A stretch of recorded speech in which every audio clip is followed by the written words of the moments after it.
우리가 볼 하나님의 말씀 마태복음 18장 21절과 22절 말씀입니다.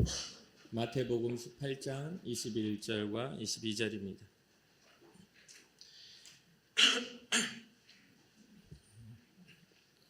우리 한 목소리로 합독하도록 하겠습니다.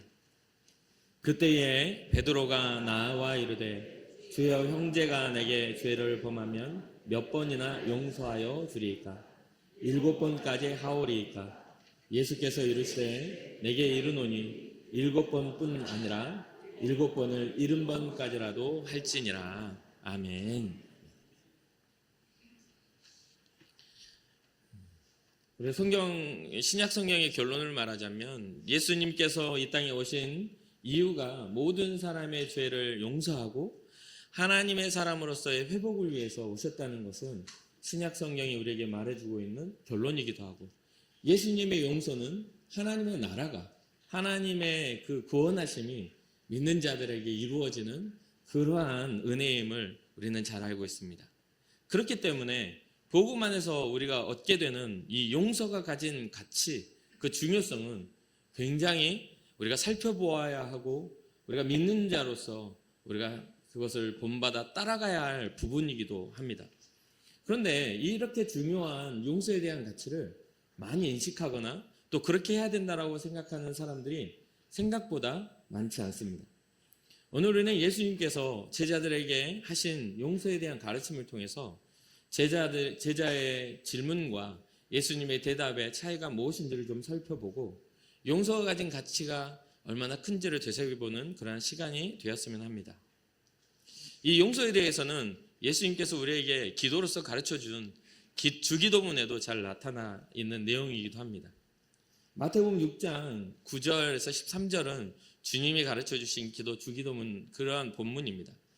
여기에 마태복음 6장 12절에 보면 우리가 우리에게 죄 지은 자를 사하여 준 것 같이 우리 죄를 사하여 주시옵고 라고 이야기하고 있습니다.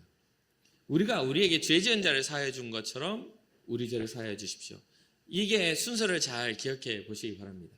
우리가 하나님 앞에 구하는, 하나님을 신뢰하는 신앙을 가진 자의 기도 가운데 어떠한 그러한 진행이 되고 있는지, 주님의 용서가 어떤 사람에게 그게 적용되고 있는지를 예수님의 말씀을 통해, 가르침을 통해서 우리가 깨달아 알 수가 있는 것이죠.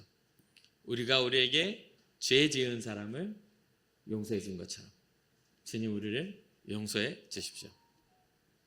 남을 용서하는 마음을 가진 사람들이 용서를 받을 자격이 있다라는 그러한 내용입니다.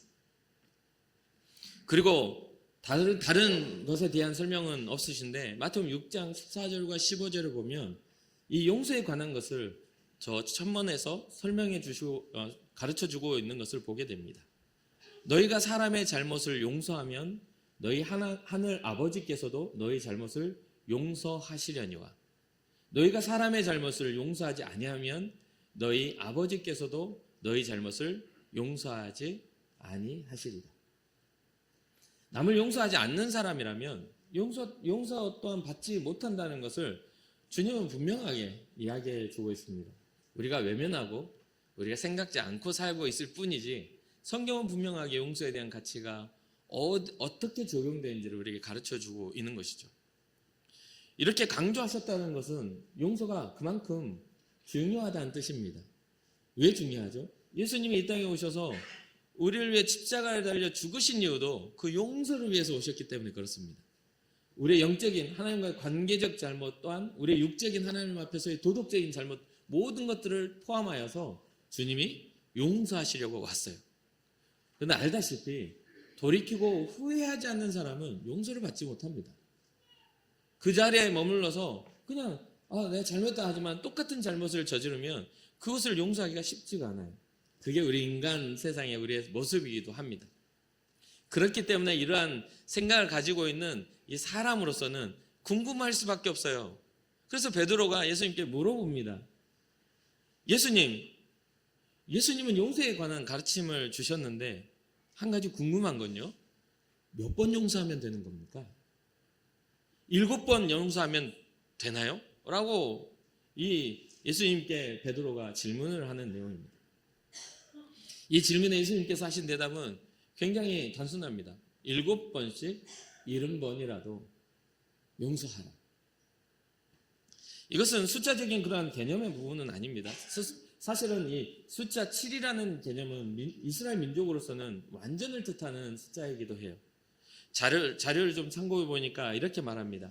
천지창조의 7일에 거룩한 안식일, 그 7일이라는 것이 거룩한 안식일, 완성을 의미하고, 또 7년이 되면 거룩한 안식년으로서 그 또 완전한 그러한 숫자를 말하고, 규례로 보면 7이라는 숫자는 거룩을 의미한다. 거룩. 이게 뭐냐면 하나님의 완전을 의미한다라는 거죠. 그래서 레위기 16장 11절 이하에 속죄일에 피를 7번 뿌린 사실과 관련해서 죄의 용서의 상징적인 의미로 아마 7이라는 숫자 안에 완전하게 될 것이라는 이야기를 합니다. 근데 이 시대적인 상황을 보면 예수님 당시에 자료를 보니까 이 랍비들, 그때 당시에 그 율법 학자들이나 랍비들, 선생이라 일컬어지는 사람들이 누군가에게 용서를 할 때 3번 용서해 주는 것을 굉장한 관용이라고, 3번 용서하는 것도 크게 봐주는 그러한 관용으로 평가했다고 합니다. 우리나라 속담에 됐죠. 참을 인자 세계는 뭐를 면한다? 살인을 면한다. 그러니까 3번 용서한다는 것이 그만큼 굉장히 어려운 일이라는 것이죠. 그런데 예수님은 7번씩 70번, 70번을 용서하라고 가르쳐 주십니다. 물론 7번씩 70번이면 490번이에요. 490번 잘못하기도 쉽지 않지만 또 용서하기는 더더욱 어렵습니다. 주님은 왜 이런 말씀을 하셨을까? 답은 아주 쉽습니다. 용서는 횟수의 문제가 아니라 용서하려는 마음의 문제, 관계의 문제이기 때문에 그렇습니다. 여러분 자녀를 키워보셨나요? 자녀들이 성장하기까지 몇 번의 실수를 할까요? 1년에 몇 번 할까요? 1년에 365일인데 여러분들 자녀들 20년을 키웠다고 칩시다. 그러면 몇 번의 실수를 할까요? 근데 부모가 그것을 숫자를 세고 있나요? 너는 오늘까지 1759번 내게 잘못한 거야. 이렇게 이야기하는 부모는 없을 겁니다. 왜 그렇죠? 부모이기 때문에. 자녀의 실수는 사랑 안에서 얼마든지 감싸질 수 있죠. 그리고 부모는 원합니다. 다시 하지 마. 그렇게 다시 하지 마. 그리고 관계가 발전하는 것은 다시 그것을 하지 않았을 때 그 문제의 갈등이 해소되는 것을 우리는 잘 알고 있습니다. 그러니 지금 현재 베드로가 말하는 횟수의 문제와 주님이 말하는 이 횟수의 문제는 조금 다른 관점입니다. 이 용서에 대한 것은 주님이 우리에게 보여주실 우리의 인생 중에 수많은 잘못, 우리의 인류의 죄 가운데 흘러가고 있는 근본적인 잘못에 대해서 숫자가 아닌 근본적인 용서에 대한 이야기를 예수님이 해주고 계시다는 겁니다. 베드로는 몇 번이면 됩니까? 라고 묻지만 예수님은 그냥 용서하는 그러한 중심에 대한 이야기를 해주시는 거죠. 한 사람과 관계 안에서, 여러분 이 관계 안에서 490번을 용서해야 된다면 힘들지 않겠습니까? 그것이 어떤 부모와 자식 간의 관계가 아니라 어떤 누군가 관계 안에 형제나 아니면 직장이나 뭔가 이렇게 관계 안에서 계속해서 뭔가 용서해야 될 상황이 된다면요. 그런데 주님은 용서하라 말합니다. 왜요? 너희가 용서를 할 때에 하나님은 너희를 용서하시기 때문에 그렇다. 이러면서 오늘 본문에 이 이야기를 하는 그런 말씀 중에 용서를 할 줄 모르는 종에 대한 비유를 더불어 이야기해 주십니다. 23절부터 보면 그러므로 천국은 그 종들과 결산하려 하던 어떤 임금과 같으니 라고 시작합니다. 결산을 하려 보니까 한 종이 10,000달란트나 되는 빚을 진 겁니다. 10,000달란트. 어마어마한 빚을 졌어요. 10,000달란트의 빚을 져서 데려왔어요. 그래가지고 갚을 돈이 없어서 그 종의 몸과 아내와 자식들과 모든 소유를 다 팔아서 그 돈을 갚게 하라라고 말합니다. 갚을 길이 있어요, 없어요? 없어요. 그러니까 이 종이 납작 엎드려서 돈이 없으니 절하면서 내게 참아 주십시오. 내가 어떻게 해서든 다 갚겠습니다. 라고 하면서 용서를 구합니다. 이게 26절에 그 종이 엎드려 절하며 이르되 내게 참으소서 다 갚으리이다. 그러니까 27절에 그 종의 주인이 그 종을 불쌍히 여겨 놓아 보내며 그 빚을 탕감해줬다. 탕감이라는 건 뭡니까? 그래 내가 용서해 줄 테니 갚지 마. 너의 마음을 내가 알겠다고 그냥 탕감해줘서 그냥 보냈습니다. 그런데 오히려 이 빚을 용서받은 사람이 자기 집으로 돌아가니까 자기 자신에게 100데나리온, 달란트의 그런 어떤 그런 단위보다 훨씬 작은 100데나리온의 빚을, 여기는 10,000달란트고 여기는 단위도 적을 뿐더러 여기 뭐 100억이라면 지금 한 1,000만 빚진 사람한테 멱살을 잡고 돈을 갚으라고 이 종이 한 겁니다. 오늘 본문에 보면요. 멱살 잡고 내 돈 갚아! 이제 한 거죠. 그러니까 똑같이 이 100데나리온을 빚진 동료가 엎드려 간구하며 조금만 참아줘라. 내가 어떻게 해서든 갚겠다. 29절 그 동료가 엎드려 간구하여 이르되 나에게 참아 주소서 갚으리이다. 이는 종도 아니에요. 동료라고 이야기한 그 갚겠다고 했는데 이 이야기를 들은 이 종이 그냥 그 빚을 갚도록 옥에 가둬버리고 맙니다. 자기는 10,000달란트의 빚을 탕감받고 100데나리온의 빚을 진 사람을 용서하지 못한 것이죠. 그런데 그렇다 보니까 그 동료들이 한 명뿐이 아니라 주변의 동료들이 그 일을 보고 주인에게 가서 사정을 이야기하게 됩니다. 그러니까 그 주인이 종을 다시 부릅니다. 다시 불러와봐 라고 해가지고 그 주인이 그 종에게 이런 말을 합니다. 내가 너를 불쌍히 여겨서 빚을 탕감해 줬는데 너도 너의 동료를 불쌍히 여겨야 하는 것이 마땅한 게 아니냐? 내가 너를 불쌍히 여겨서 10,000달란트의 빚을 탕감해 줬는데 너도 그러면 너의 동료를 불쌍히 여겨줘야지 라고 말합니다. 그러면서 너 그럴 거면 갚어. 10,000달란트 다 갚어. 결산이 다시 어떻게 무르게 되고 종이기 때문에 그 요구에서 벗어나지 못하게 된 것이죠. 그러면서 이 비유의 마지막 35절에 마태복음 18장 35절에 이렇게 말씀하십니다. 너희가 각각 마음으로부터 형제를 용서하지 아니하면 나의 하늘 아버지께서도 너희에게 이와 같이 하시리라. 우리는 당연히 억울하면 그럴 수 있지라고 생각합니다. 그런데 초대교회 때부터 지금에 이르기까지 성령의 시대를 살아가는 우리는요, 동일한 말씀의 법칙 아래 살아갑니다. 우리의 생활의 수준이 좀 더 높고 좀 더 윤택해졌을지언정 하나님의 말씀은 변화되지 않았습니다. 문제는 하나님의 말씀을 대면하고 받아들이는 우리의 시대적 상황과 우리의 모습이 굉장히 달라졌을 뿐이죠. 주의 은혜가 우리에게 임하지 않아도 주님의 그 긍휼하심이 우리에게 없어도 잘 살 것 같은 우리의 모습 속에 우리는 살아가기에 주님 앞에 받은 은혜는 잊어버리고 내가 베풀어야 할 은혜는 베풀지 않는 그러한 시대에 살고 있는 것이죠. 사랑하는 성도 여러분, 우리는 왜 용서를 해야만 합니까? 예수님의 사역 속에서도 우리는 쉽게 찾을 수 있습니다. 요한복음 8장에 서기관과 바리새인들이 음행하다가 잡힌 여인을 끌고 예수님 앞에 데려옵니다. 음행하다 잡힌 여인. 어쩌면 우리도 그런 사람을 잡았으면 떳떳하게 그렇게 할 수 있겠죠. 그러면서 사람들 가운데 세워두고 예수님께 말하죠. 선생님, 이 여자가 간음하다가 현장에서 잡혔습니다. 모세 율법에는 이런 여자는 돌로 쳐서 죽이라고 되어 있는데 선생님은 이런 경우에 어떻게 하라고 가르치시겠습니까? 모세 율법과 진리 되신 예수님의 어떤 복음적 하나님의 나라를 선포하신 진리의 근본 되신 예수님의 대답이 그들은 궁금했습니다. 물론 진리로 믿진 않았지만요. 시험하기 위해서 끌고 왔으니까. 그러니까 예수님이 뭐라고 합니까? 여러분 잘 알잖아요. 너희 중에 죄 없는 자가 먼저 돌로 치라. 여러분 어떠시겠습니까? 예. 오늘날엔 그럴 분들이 꽤 많아요. 자기 죄를 인정하지 않은 시대니까. 뭔가 논쟁이 일어나면 뭔가 가르침을 받기보다 그것에 대한 가르치는 자들에게 덤벼드는 게 더 익숙한 시대니까. 목회를 하다 보면 주의 말씀 가지고 선한 가치를 가지고 목회를 해야 합니다. 바르게 하나님을 경외하는 마음으로 선포해야 합니다. 수많은 교회가, 수많은 목회자들이 그러한 마음으로 말씀을 연구하고 말씀을 선포하죠. 그러면서 목회자들이 가장 두려워하는 게 뭔 줄 아십니까?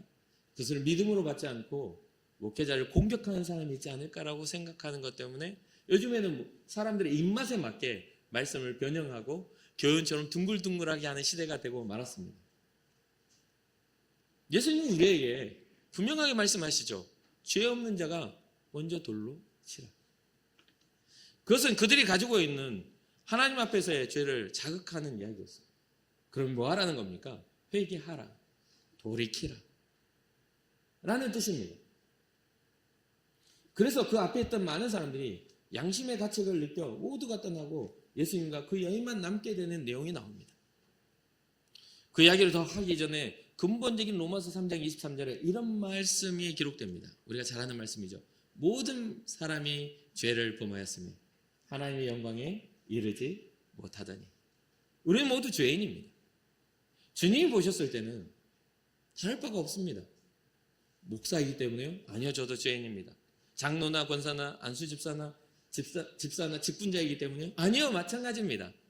직분이 우리의 죄를 가리는 것이 아니라 믿음이 우리의 죄를 용서하는 겁니다. 우리는 우리의 직분을 자랑하고 우리를 내세우지만 결국은 우리는 믿음을 앞세워야 합니다. 그게 바로 복음입니다. 직분은 우리의 믿음의 크기만큼 교회가 인정하고 부여해준 그런 역할일 뿐입니다. 교회가, 우리의 교회라는 우리의 모습, 우리 교회 모임이 그렇게 부여한 직분이죠. 그런데 모두 하나님 앞에 서는 우리는 이 직분이 아니라 우리의 믿음으로 서야 합니다. 하나님의 부르심을 받은 하나님의 자녀로서 서야 하고 거룩한 성도로서 설 때에 우리는 온전한 신앙자라고 할 수 있습니다. 그 누구도 죄의 굴레에서 벗어나지 못합니다. 그렇게 우리는 은혜 받은 자가 돼야 합니다. 우리 스스로 의롭다 생각하는 그러한 믿음이 아니라 주님이 우리를 의롭게 하셨다라고 믿는 신앙자가 되어야 합니다.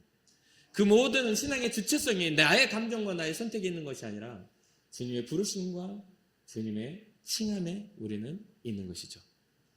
사랑하는 성도 여러분, 우리는 죄에 대해서 용서를 받은 사람들입니다.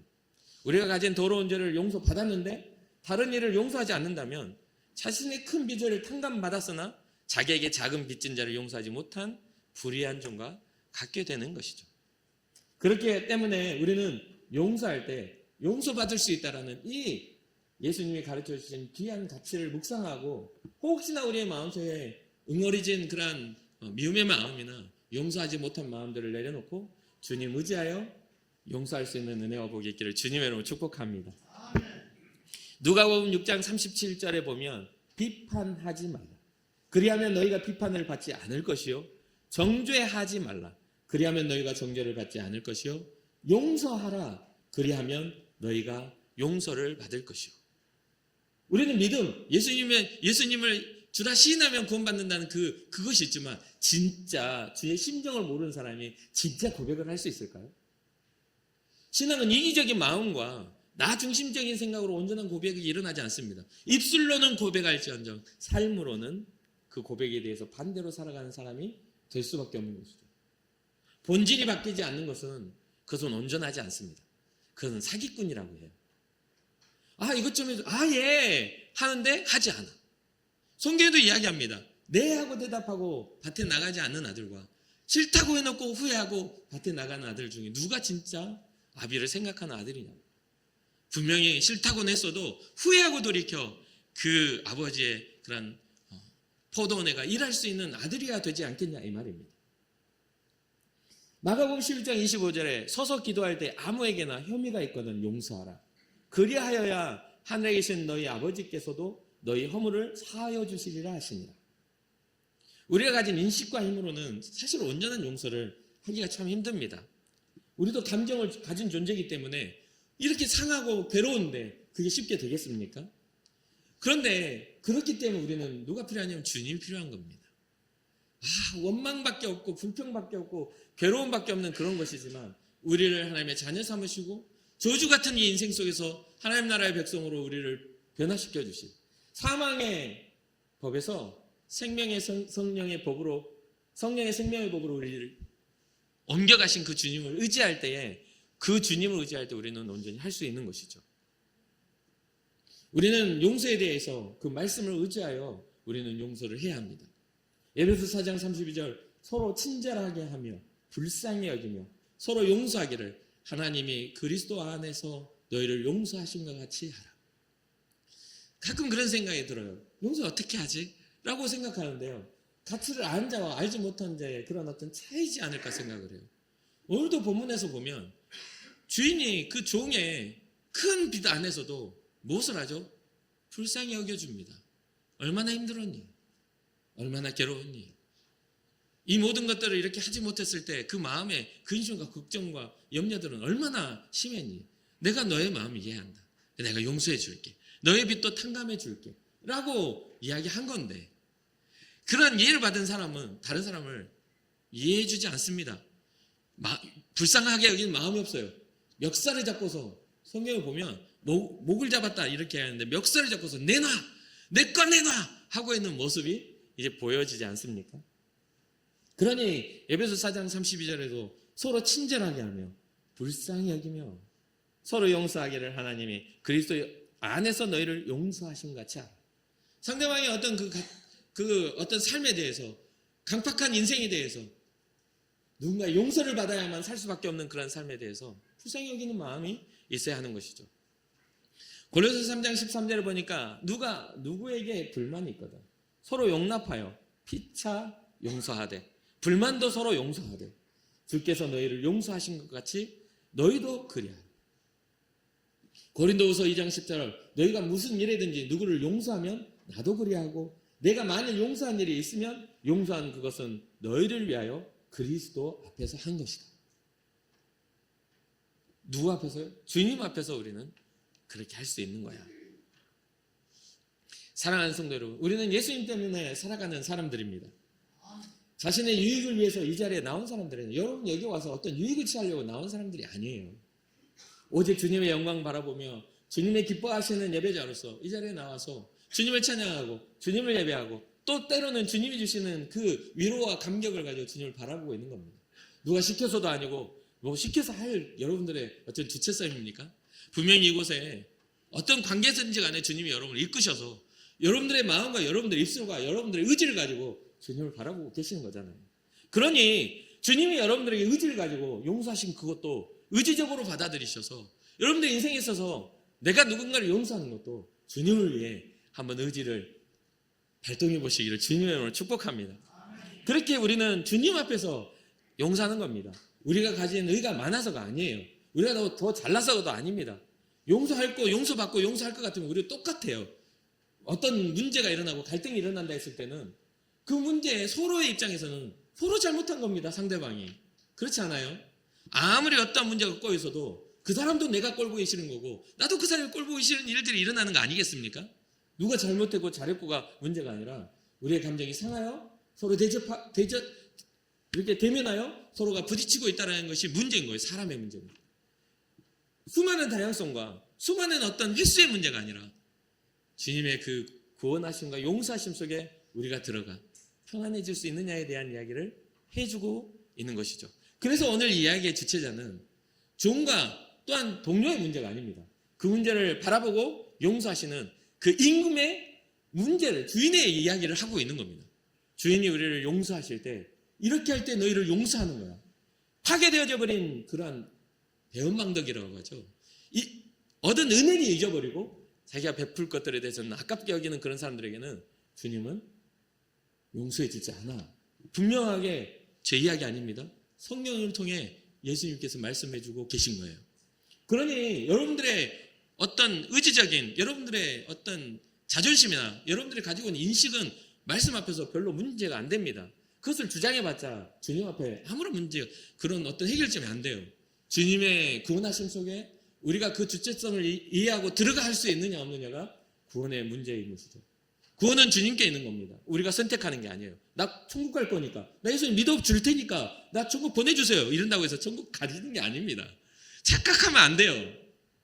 내가 믿어드릴게 이게 아니에요. 정말 착각하면 안 됩니다. 이거 진짜 엄청난 잘못된 착각이에요. 주님의 은혜가 열려있기에 우리는 그 은혜 안에 들어올 수 있는 겁니다. 품을 내어주셨기에 그 품 안에 들어가는 겁니다. 주님의 십자가는요, 하나님의 품을 지성소의 휘장을 찢으시면서 우리가 품 안에 들어갈 수 있는 길을 여신 겁니다. 그리고 주체성은 주님께 있는 거예요. 절대 착각하지 마세요. 우리가 주님 앞에 용서를 받는 자인 것처럼 우리가 용서하는 것은 당연하게 성도가 갖춰야 할 그런 기본적인 영적 소양이라는 것을 잊지 마시기 바랍니다. 사랑하는 성도 여러분, 이런 이야기를 하는 저도 마찬가지입니다. 목사로 살아가면서 저도 제 삶에서 많은 일들을 겪고 그 일 때문에 굉장히 괴로워하고 아파하고 스트레스 받았던 그런 시간들이 많습니다. 많아요. 저도 뭐 사람인데 안 그렇겠습니까? 제 자신이 이기적인 마음이 있어서 가끔은 하나님의 뜻에 어긋난 그런 어떤 결과를 갖고 괴로워할 때도 많았고요. 제 자신이 정말 누군가를 상처 입히는 그런 때도 있었습니다. 지금도 어쩌면 제 의도와 상관없이 저의 어떤 그런 지혜롭지 못한 모습이 누군가에게는 상처가 될 수도 있겠죠. 그런데 중요한 건 우리는 악한 의도를 가지고 살아가는 사람들이 아니지 않습니까? 주님 앞에서 선한 삶을 꿈꾸며 사는 사람들이에요. 그런데 이 모임에서 조금만 벗어나거나 믿음에서 조금만 벗어나면요, 감정과 악한 의도로 사람을 상대하는 사람도 꽤 많이 봅니다. 어쩌면 그게 바로 자신일 수도 있죠. 내 입장이니까 합리화되는 거지, 누군가가 보면 세상 나쁜 사람일 수도 있는 거지 않습니까? 그러한 것들, 그러니까 우리도 용서받아야 할 존재이라는 것이죠. 잘못을 많이 저질러요. 저도 마찬가지고 용서받아야 할 일도 굉장히 많아요. 이렇듯 우리는 수많은 사건과 사건 속에서 계속해서 살아갈 수밖에 없는 존재입니다. 우리의 말도 우리의 감정도 완전하지 못하기 때문에 실수가 생겨나고, 우리의 삶의 방식이나 우리가 살아가는 삶의 우리가 삶을 대면하는 우리의 태도도 우리는 실수할 수밖에 없는 존재죠. 그런 가운데 베드로의 그러한 이야기처럼 7번 용서할까요? 왜 베드로는 자신이 용서할 생각만 하고 있을까요? 왜 자신이 용서받는 일에 대해서 그는 생각하지 못했을까요? 아직 이해되지 않았기 때문입니다. 그래서 예수님은 지금 용서에 대한 이야기를 할 때 7번씩 70번을 이야기해놓고 전혀 관점이 다른 용서를 받는 자의 이야기를 해주고 있는 겁니다. 너 용서 7번 한다고? 그냥 쭉 용서해. 왜? 너는 용서받은 자잖아. 그러면 너는 용서는 받은 자이기 때문에 계속 용서해 줘야 되는 거야. 그래 하나님이 너를 용서해 주셔 라고 말해주고 있는 것이죠. 숫자의 문제가 아닌 겁니다. 그래서 이 말씀을 준비하면서 여러 묵상하라고 생각할 때 제 자신에 비춰보니 이런 생각을 하게 되었습니다. 제 인생에 있어서 용서는요, 제 자신에 대한 치유입니다. 용서를 하지 않으니까 사람 미워하니까요, 진짜 볼 때마다 괴로운 거예요. 저는 또 쉽게 막 이렇게 안 풀리는 사람이거든요. 굉장히 억울한 사람이에요, 제가. 그렇게 안 생겼지만. 여러분들 안 그렇습니까? 누군가가 막 미워 죽겠으면 여러분 막 속에서부터 열불 안 나요? 막 속이 안 긁힙니까? 저는 엄청 긁혀요. 그래서 저는 어린 시절부터 한동안 은혜 받기 전까지는요, 어떻게 하면 저걸 갚아줄까? 어떻게 하면 티 안 나게 좀 머리를 때려버릴까? 그런 생각 안 해보십니까? 꿈속에서 나와가지고 뭔 짓을 하고 마는데, 여러분 안 그래요? 저만 그래요? 여러분 천사 같은 분들이세요. 전 지금도 그래요. 억울하면 밤잠을 설죠. 하고 있으면 아내가 또, 목사님 또 왜 그러세요? 아니야, 그냥 자. 저 억울하게 만들지 마시라고요. 그래요. 그러니까 뭐냐, 용서는 제 자신에 대한 치유입니다. 용서할 때 평안해져요. 제 마음에 스크래치가 안 남더라고요. 그리고 그렇게 용서를 할 때 제 자신 현재가 사람들께 살아가는 회복이 일어나더라는 거예요. 그래서 용서했을 때, 또 여유롭게 그 모든 것들을 사랑했을 때 목사로서도 당당해져요. 그렇지 않겠어요? 여러분들을 쳐다보는 눈이 사랑스럽지 않겠습니까? 용서가 안 되면요, 마음의 창인데 눈이 얼마나 안 예쁘게 뜨겠어요. 이렇게. 그렇지 않아도 안 예쁘게 생긴 눈으로 또 그러면, 그렇지 않아, 크게 떠봤자 작은 눈인데, 그렇잖아요. 근데 이 마음이 평안해지면 작아도 평안한 눈으로 볼 수 있는 겁니다. 여러분 저 봤을 때, 목사님 그래도 이렇게 평안한 눈을 보고 있다 그러면 여러분 다 용서하고 사랑한다 생각하시면 돼요. 어떤 잘못인지는 저도 잘 모르겠지만 그냥 평안하게 그렇게 회복되어 있구나 생각하시면 됩니다. 그리고 이 묵상하면서 보니까 용서를 했더니 나의 장차 주님을 만날 그 미래에 대한 나의 소망과 회복이 있구나. 주님이 내가 이러한 삶을 살아갈 때 나를 용서하시고 나를 사랑하신다는 것을 이렇게 증명하고 가르치고 주고 계시는구나 라는 것을 깨닫게 되었습니다. 그러니 결국은 용서는 상대를 위해서 하는 게 아닙니다. 용서는 1차원적으로 바로 나 자신을 위해서 먼저 하는 거예요. 주님이 말씀해 주시는 거예요. 너희가 용서를 하면 나도 용서해 줄게. 그리고 하나님의 나라를 회복할 것이다.